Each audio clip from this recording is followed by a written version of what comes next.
Welcome to Outlaw Woodworking. Today I want to show you how I made this eagle, the tools I used, and what I learned. And yeah, let's get started. The first thing I do is I went out into the forest and I cut down about a 40-foot tree. It was a dead tree that I've been eyeballing for a while, and it was about 12 inches in diameter, so I thought it would be the perfect size to try to do this eagle head. And so there's the piece that I'm going to use, and it's got some pretty big cracks in it, but I thought this is my first eagle, and this will be good practice for me. And then, the next one I can maybe get a better piece of wood, hopefully. But this was just, yeah, I cleaned this thing off, and I decided to make a template. So I made two templates exactly the same and put them on each side so that I could kind of get a even, I could I could make it as even as possible when I tried to carve it. And it seemed like that worked pretty good. Right here I'm using a Husqvarna 445, just a regular homeowner chainsaw with an 18-inch blade or an 18-inch bar and chain.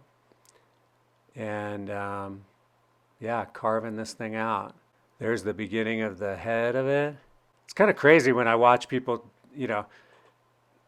of course, they're a lot better than me, but it's fun to watch people carve. Like people, I've seen these guys carve these like bears and eagles and all these things, and they're really talented. And I hope I learn. My goal is to learn how to do this a little better, since I do live up in the mountains, and it's kind of a cool thing, and I think people like it. Let me know what you think of this eagle in the comments. This is my first eagle. Now in the future, I'm going to get a carving bar, which like right now I'm using a chainsaw with an 18-inch bar and 18-inch chain, obviously. And but I think I'm going to get a 12-inch bar with a dime. They call them dime tips or something like that. Basically, they're made just for carving, and you can get in tighter. So right here, I'm basically using my chainsaw and then a grinder with a flap disc sandpaper on it to shape this thing out. There's the eyes. I actually thought the eyes came out kind of cool. You should really be wearing a mask. I can't emphasize enough that this video is for entertainment purposes only. I should be wearing a mask right there. And most of the time I do wear a mask, but for some reason I was outside and I got excited about working on the eagle and I didn't wear a mask. And watching this video with all that dust wasn't very smart. Anyway, I start just going through and doing more and more detail on this eagle. I refer back to the templates once in a while, and I just keep going. I love working outside. I needed to get the most of this done, the bulk of it outside, because there was a big storm coming, and I was going to be stuck inside. And I thought, well, I'll finish the carving inside if I can get the bulk of it done outside. Right here, I'm designing some feathers, and I freehand all these feathers on here, and I thought that would look cool. Let me know what you think in the comments. I started to use this little tiny Dremel to kind of outline the feathers, but that was a waste of time. Best just to take your chainsaw and start cutting them. And here I go, cutting the feathers with the chainsaw. This is where I wish I had a shorter bar, because you can see I got to be, I could be a lot closer if I had a little shorter bar and I could get in there and do a little better detail on it. Basically what I would do is I'd cut the bulk with the chainsaw and then come back in and just take off a bunch of material with the grinder. And that seemed to work okay. You can see that a detail bar would be better with a point on it to get in between these feathers. And I think in the future I'm going to try that. But you use what you have at the time, and this is what I had, so it still worked out okay. And the only way to learn is just get in there and start doing it, and then you'll learn, oh, next time I'm going to do this or that, and maybe you'll get a better tool. Or I didn't even know about the carving bars until after I started this eagle.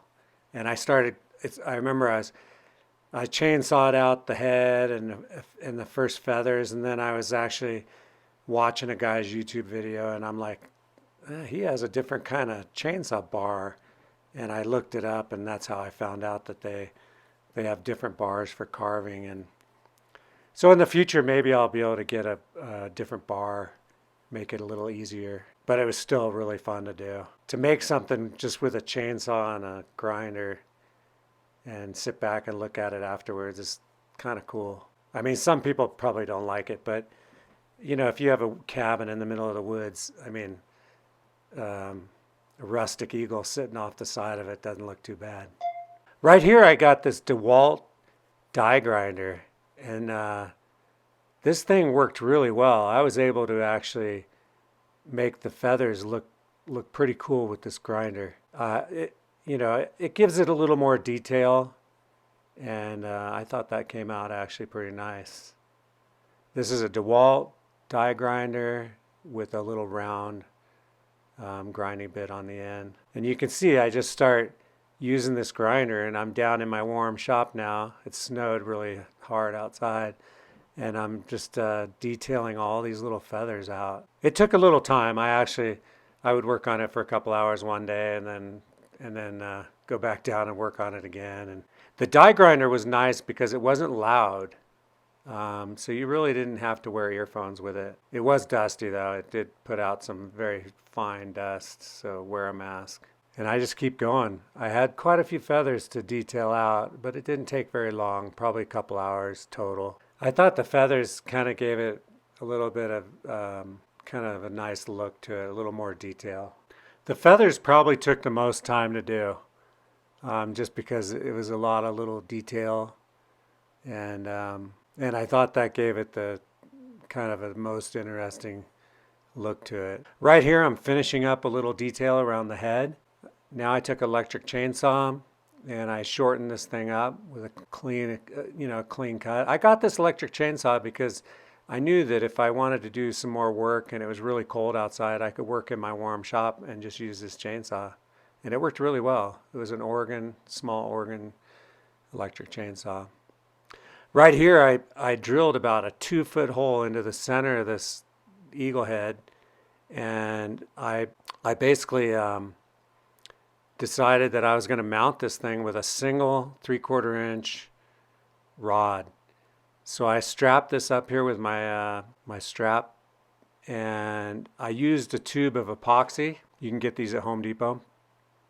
And I used the whole tube in this hole, and it was a perfect amount. And I basically put this epoxy rod, I epoxied it to the center of this eagle head. I let it dry, and then the next day it was staining time. And I decided I was just going to stain it with the same stain that I used on the outside of this cabin. And it's a transformation stain. It's a little expensive, but it works really well, and it's a good protectant, a good wood preservative. And I put about 3 coats on.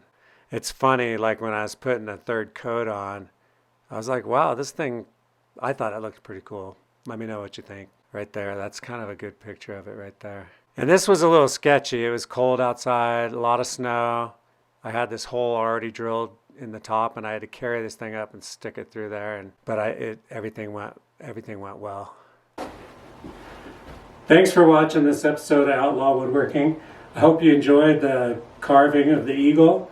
It's my first one, so there's going to be a few more after this one. I want to try to get better each time. Anyway, thank you very much for watching. Please subscribe, like the video, and I will see you next time. Later. Here's a few pictures I took with my drone, and I tried to get, that's a good picture right there. I tried to get some good angles so you could see the different angles of the house with the eagle sticking off. Anyway, thank you very much for watching. Hope you enjoyed the movie, and I will see you next time. Later. That's a good shot right there.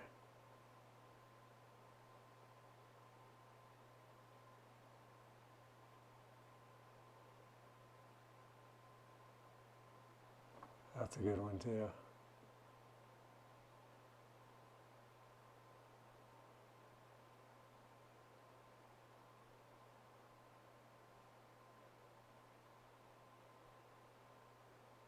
I love it up here in the mountains. Anyway, have a great day. I will talk to you later. Thank you.